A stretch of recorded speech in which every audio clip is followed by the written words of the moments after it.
Notre Dame is number one. Notre Dame with a miracle win. He's going in. Notre Dame has scored. Coach, on your left, Greg Logan of Newsday. There have been times this year when you pulled Golson out of games that he started. Can you describe his development so far this year? And Coach Saban just said he's underrated as a passer. What do you say? Well, I think it certainly have been a year of development for him, you know, as a freshman quarterback coming in and playing, you know, for the first time against very good competition. He had his ups and downs. The thing I love about Everett is that, you know, through the adversity, he has grown. We certainly wouldn't be here without him. And, you know, this long layoff is talked about relative to the process for your football team and preparing them. But I will tell you, there probably is only one player that has benefited as much with this time off, and that's Everett Golson. You know, he's gotten an opportunity for 3.5 weeks to continue to grow. So, yeah, he's overcome adversity, and he's put himself in a position now that everybody trusts that he'll lead this football team. Eric Hansen, South Bend Tribune. Brian, this team seems to be one that a lot of the players from the past, coaches from the past, have really embraced. Can you talk about the Notre Dame family kind of coming back together and your experience with that? Well, I think it's important for our program to, you know, get back to this point where we bring everybody back in the fold, so to speak. You know, so I think, you know, not only winning football games, but getting this program back into the conversation relative to national championships has brought everybody closer, as well as the way this football team's constructed. And I know Nick has talked about it too. It's a little bit old-fashioned in a sense that this is about the big fellas up front. It's not about the crazy receiving numbers or passing yards or rushing yards. This is about the big fellas, and this game will be decided unquestionably up front. Coach, Noah Kozlov's Cinesport.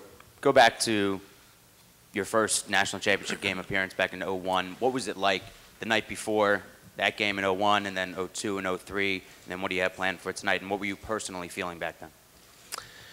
I think more than anything else, it's the anticipation of the game, because there's such a lead up for this one, you know, with all of the media attention, where at Grand Valley State, you know, we were staying at the Best Western, and I don't know anybody knew where we were.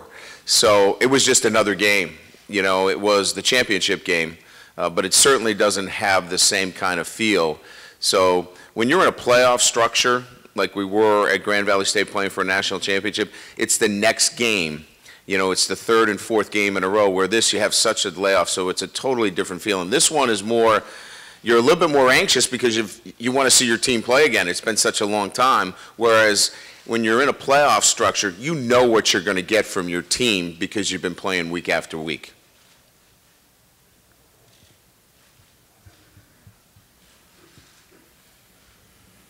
Brian, Len Robbins, New York Post. When you stand before your team tomorrow night, how much of what you say will be based in that moment, in what you see in their eyes, and how much of it is a message that you've already thought through? It's generally been 80% on what I feel at the moment, but I always have something that's going to be applicable to that week. And so certainly there'll be a little bit of a decision that's already been made as to what, you know, theme I want to get out there. But a lot of it has always been about the moment and getting a look at them, like you said, Len, and getting a sense and feel for where they are at that moment. Brian, it's Armin Katayan here, CBS News. Yeah. Much has been made of the process at Alabama. Can you explain your philosophy in building an organization, what the planks are of the program? Well, I think it starts with, you know, setting a clear goal for the program. You know, really, what is it? Are we here to, you know, get to a bowl game, or are we here to win national championships? And so the charge immediately was to play for championships and win a national championship. So I think setting the bar. And then I really think it's about winning. and winning in everything that you do. So if there's a cornerstone, if I asked everybody out here, what do you know about winning, most would understand that you put more points on the board. There's so much more to it than that. It's morale. It's the right people. It's creating an atmosphere where when your players come to the football building, they enjoy being there. So I think if I would probably say one thing, it's about setting the bar and what that expectation is, win a national championship, and then create a winning atmosphere on a day-to-day basis. Brian Denistad, CBSSports.com. Win or lose tomorrow night, the first question or soon is going to be, can Notre Dame keep doing this year after year, compete for championships? What kind of things, in your opinion, are in place for that to happen? Playing in this game is an incredible springboard into the next season because, as I just mentioned to Armin, you set a goal, you set a bar. They've already been here. You come back the next year, it's unacceptable for a standard to be any less than being back here again. So it's an incredible springboard. When I was playing for championships at the Division II level, it just changes everything when you walk into that building on a day-to-day basis. Everybody's playing for championships. So this will be a great springboard in making sure that we get back to this game. Brian, Jim Johnson, back here in the back. Talk about, two-part question, talk about the challenge it is to balance your personal life at home with being a head coach during the national championship right now. And second part, talk about Manti Te'o and his leadership role with the team. Well, I think every football coach, every CEO, everybody that puts in the time that we put in, about 80 hours a week, has to deal with the balance. And quite frankly, I don't think you ever get it right to the point where you feel like you're doing a great job with it. But you try to make sure that the time that you do have is quality time. So the balance to me is that the time that you do have with your family, include them or do the best you can. Don't we try to do that, Baki?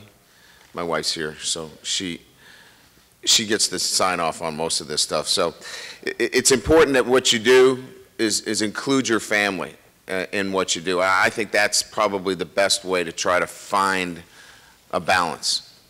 Manti Te'o, what he's done for us off the field is probably as important as what he's done on the field. He's gotten incredible accolades and awards for what he's done on the field, but his leadership was, in a large degree, why we're here as well. And look, each year you graduate seniors, okay, and you come back with a new football team every year. We'll be ranked high after, this game, and next year we'll have high expectations. But you really don't know because you have new leaders stepping up, and we didn't know what we had with Manti off the field yet. And that's why, if there's any surprise as to why we're here, it's because of the great leadership that we got from him and our other seniors. And we hope that this experience and seeing how important it is to have that has helped shape the next group of leaders that we'll have next year. Coach Craig Barnes, a lot's been made about your team over the years. I'm sorry, I don't know where you are. Thank you. A lot's been made about your team over the season, about its defense and how you felt you had to build a defense to have a championship opportunity. Tomorrow night, with the focus being on the defense, isn't it likely, or hasn't it been the case in a lot of games of this magnitude, that it'll be how your offense performs really that decides whether you win the game or not?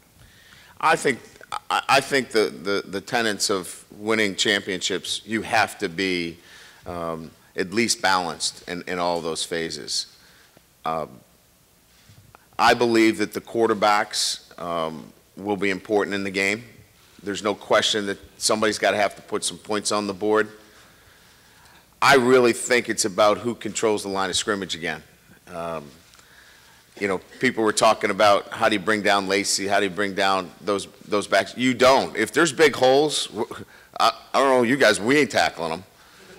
We're not going to get them on the ground. So we got to make sure that we don't have big creases so we can get them moving east and west and get them on the ground. So I still think this game is going to be decided by what happens up front. Brian, down to your left, Kevin Skarbinski with the Alabama Media Group. How much of a compliment is it for someone to say they see a lot of Nick Saban in you? Well, you know, Nick obviously has the reputation of being a great program builder. He's defined himself as only a few coaches that have won the championships that he has. So, you know, I take that as a great personal compliment. As it relates to constructing football programs and putting winning football teams on the field, I would take that moniker anytime. Brian Kirk Bowles from the Austin American Statesman. I don't know if you believe in the luck of the Irish and the close victories y'all had this year, but do you believe in teams of destiny, things like that?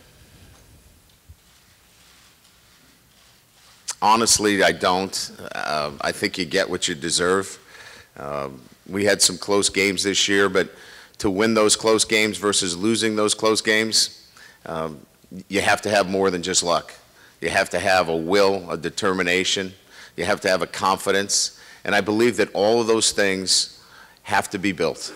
Every one of those words that I just used have to take place within the workings of your program. So if it's destiny, and that would be fine with me. I have not built any programs based upon we're going to get good luck or we're a team of destiny.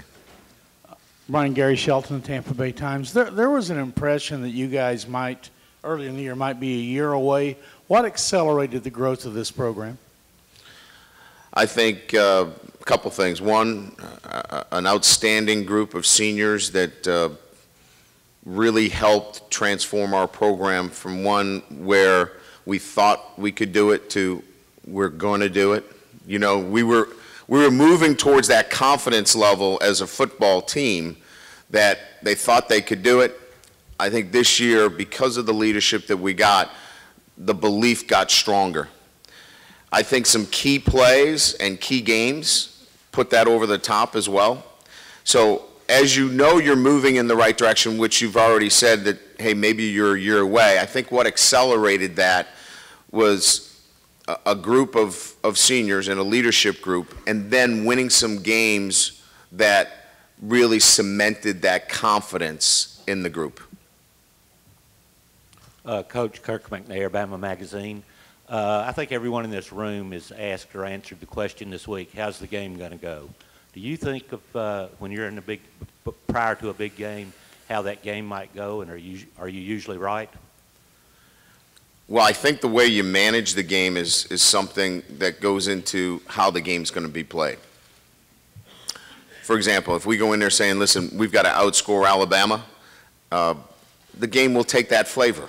You know, you're going to throw the ball around, there's going to be some turnovers, maybe there's going to be some big plays.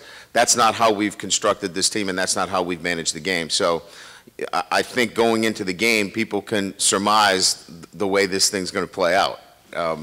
You know, we want to make sure that we get this thing in the fourth quarter and find a way to win the game. And that's how the game will be managed, just like the other 12 games that we played. Coach, Dan Newthman from USA Today Sports. I asked Coach Saban the same question, but there's a number of players in this game from comfortable family backgrounds, and there's a number from meager family backgrounds.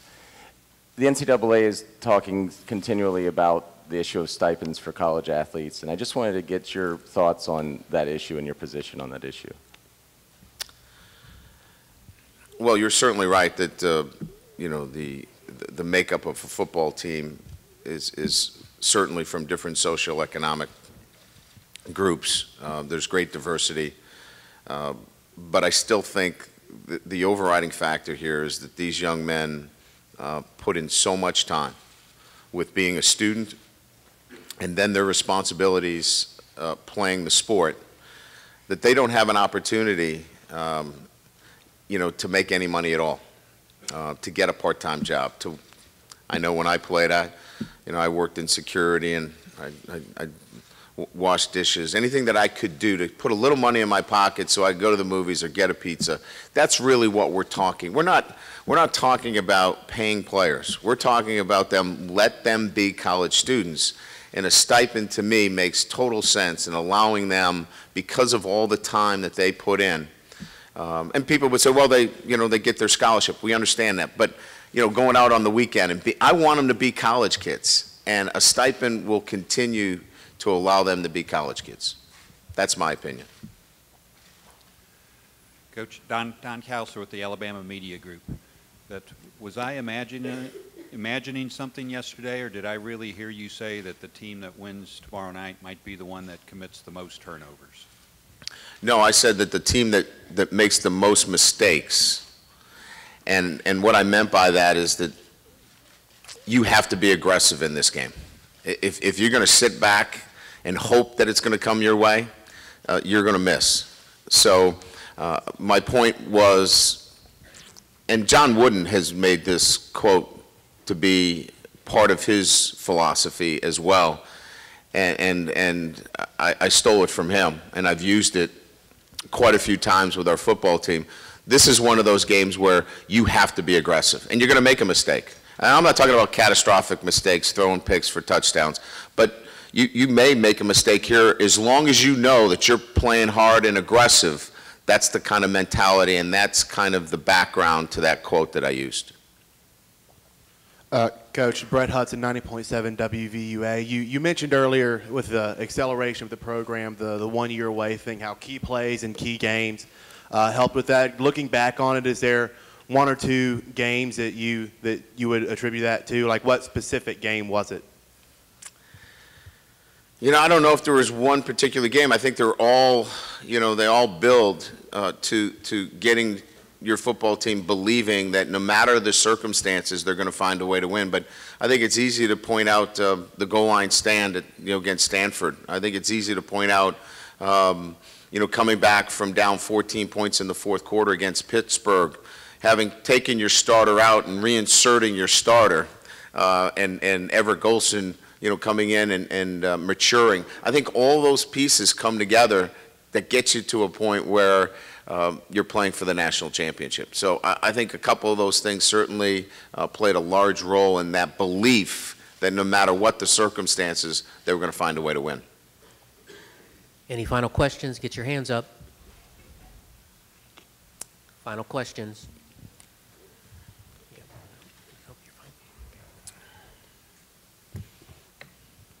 Coach, Rebecca Harlow, NBC Sports. Nick Saban talked about this psychological disposition and how that's going to be key to this game, and you just kind of touched on it a little bit here, but can you define what the psychological disposition is for Notre Dame football, and how confident are you with your team heading into the game? Fighting Irish. Fighting Irish, that's who we are. That's how we've constructed how we want our guys to play. We're going to battle you. First time our back has a chance, he better lower his shoulder and run through a tackle. Better finish off tackles. Play tough and physical. We want that kind of demeanor. So our guys understand how I want them to play the game. That's why we're here. We tried to play the game this way the first couple of years. We just couldn't quite get there. They play the game like Fighting Irish, and that's how we want to play the game tomorrow. Coach, here in the middle, Mike Griffith with the MLive Media Group. I'm wondering, in your time in Michigan and Coach Saban's time in Michigan, did your paths ever cross at conventions, clinics, public appearances, anything like that? Public appearances for Nick? Nice.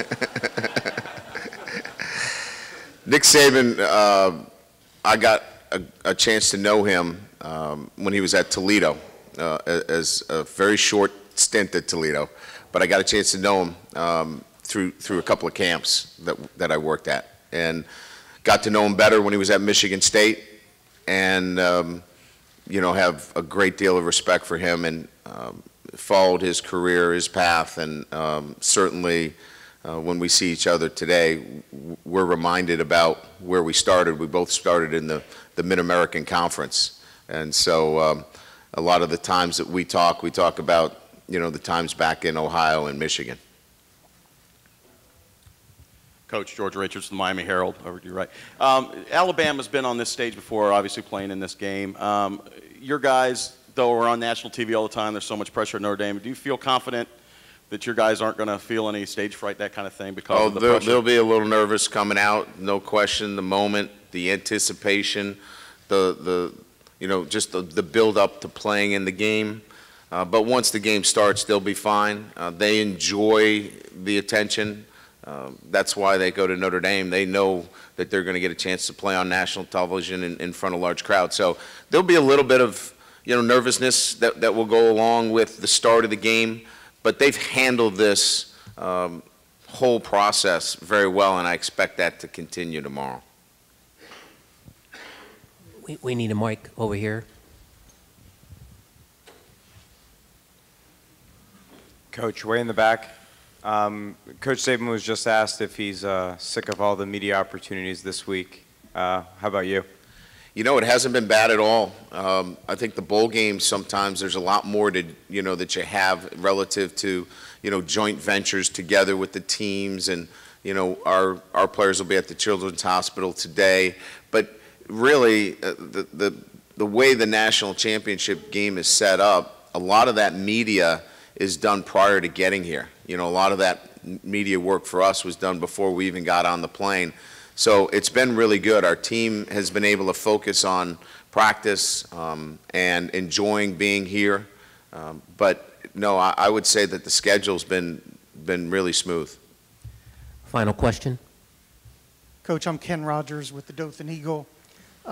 You talked about how being in this game really raises the standard, raises the bar for your program. I think everybody who's been in this game has probably felt the same way. But nobody in the BCS era has been able to repeat a BCS championship. Alabama's going for that. Why have they, in your opinion, why have they been able to kind of have this run that they've been on? It starts with Coach Saban and the consistency of his, philosophy and approach. You know what you're going to get from him every single day. You're going to get a disciplined program both on and off the field. You're going to get great coaching, great teaching, and you're going to get a football team that knows how to play the game. And it starts with Coach Saban and his consistency of approach and the way he goes about doing his job on a day-to-day basis. So, I think we all try to do the same things. He's added, obviously, great recruiting to that as well. And again, created expectations, just like we need to do the same thing at Notre Dame, that they're going to play in this game every year. Thank you, Coach.